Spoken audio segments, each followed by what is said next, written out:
Alhamdulillah nahmaduhu wa nusalli wa nusallimu ala rasulil karim wa ala alihi wa sahbihi ajma'in amma ba'du. Jamaah subuh yang dimuliakan Allah Ta'ala, kembali kita bersyukur kehadirat Allah Ta'ala. Salawat dan salam semoga terlimpah pada junjungan kita Nabi Agung Muhammad sallallahu alaihi wasallam. Semoga terlimpah pula pada seluruh keluarga beliau, sahabat beliau dan umat beliau termasuk diri kita mendapatkan syafaat fi dini dunya hatta ilal akhirah. Allahumma amin. Mari kita lanjutkan pembacaan hadis Fadilatus Shadaqah bab tentang keutamaan menginfakkan harta di jalan Allah.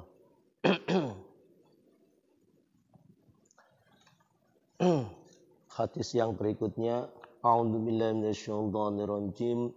An Abi Hurairah radhiyallahu anhu qala rajulun ya Rasulullah ayu shadaqati a'dhamu ajra qala anta shadaqa wa anta sahihun takhshal faqra wa ta'mulul ghina wa la tumhil hatta idza balahatil hulquma qulta li fulanin kadza wa li fulanin kadza wa qad kana li fulan rawahu muttafaqun alaih kadza fi mishkat. Dari Abu Hurairah radhiyallahu anhu berkata bahwa seorang telah bertanya kepada Nabi sallallahu alaihi wasallam, "Ya Rasulullah, sedekah yang bagaimanakah yang paling besar pahalanya?" Rasulullah sallallahu alaihi wasallam bersabda, "Bersedekah pada waktu sehat, tamak kepada harta, takut miskin, dan sedang berangan-angan menjadi orang yang kaya. Janganlah kamu memperlambatnya sehingga maut tiba. Lalu kamu berkata, harta untuk si fulan sekian dan untuk si fulan sekian. Padahal harta itu telah menjadi milik si fulan atau ahli waris." Hadis riwayat muttafaqun alaih dalam kitab Mishkat. Keterangan hadisnya sebagai berikut. Telah menjadi milik si fulan atau ahli waris. Maksudnya adalah bahwa harta tersebut sudah termasuk dalam hak-hak ahli waris.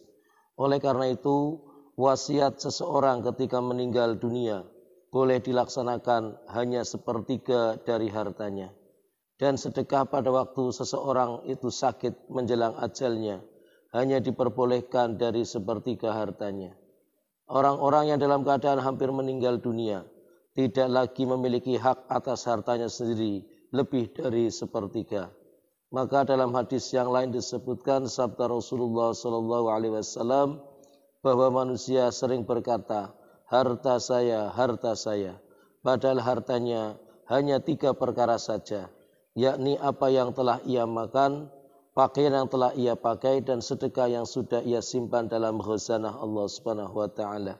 Semuanya yang tertinggal setelah ketiga perkara tersebut akan keluar dari miliknya, yakni sesungguhnya ia telah meninggalkan hartanya untuk orang lain.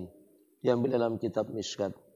Dalam sebuah hadis lain disebutkan bahwa seorang yang bersedekah 1 dirham ketika hidupnya lebih baik daripada bersedekah 100 dirham ketika hampir meninggal dunia.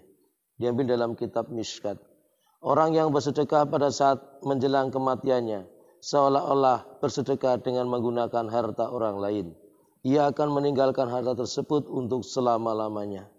Dalam hadis yang lain Rasulullah SAW menyatakan bahwa perumpamaan orang yang bersedekah ketika akan meninggal dunia bagaikan orang yang sudah kenyang lalu sisa makanannya diberikan kepada orang lain. Diambil dalam kitab Mishkat. Rasulullah SAW telah mengingatkan hal ini dengan berbagai macam permisalan, bahwa pada waktu sedekah yang benar adalah bersedekah dalam keadaan sehat. Karena pada saat tersebut merupakan waktu untuk bermujahadah melawan hawa nafsu.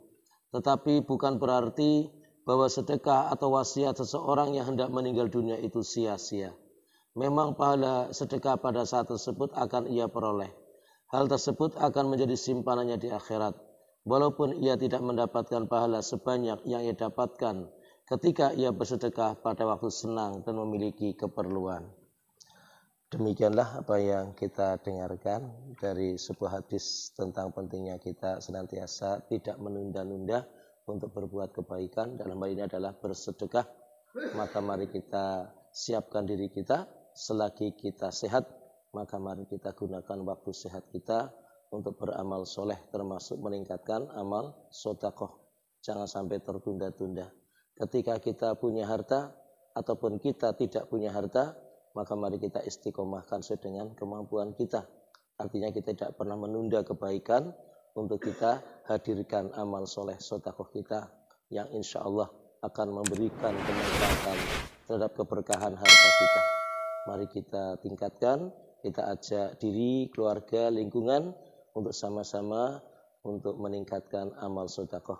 Sehingga apa yang menjadi cita-cita kita untuk membangun masjid ini bisa segera terselesaikan.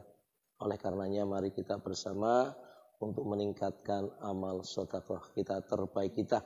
Mungkin untuk sedekah harian kita istiqomahkan, karena juga ini bagian daripada kita akan mendapatkan doanya para malaikat yang kemarin disampaikan dalam hadis yang kedua, bahwa ketika kita setiap pagi bersedekah atau sore kita bersedekah, maka malaikat akan mendoakan kita. Allahumma a'ti mumsikan khalafa. Ya Allah, berikanlah pahala keberkahan bagi orang yang menginfakkan hartanya. Sedangkan orang yang tidak bersedekah atau dia karena sesuatu dia punya tapi tidak bersedekah alias bakhil, maka Allah melalui malaikatnya akan mendoakan, malaikatnya akan mendoakan kepada Allah, Allahumma ati mumsikan talafa. Ya Allah, berikanlah celakalah pada orang yang bakhil. Maka mari kita berharap pada Allah agar mendapatkan nilai lebih di dalam amal soleh kita. Kita perbanyak sedekah sesuai dengan kemampuan kita. Ittaqullaha mastata'tum.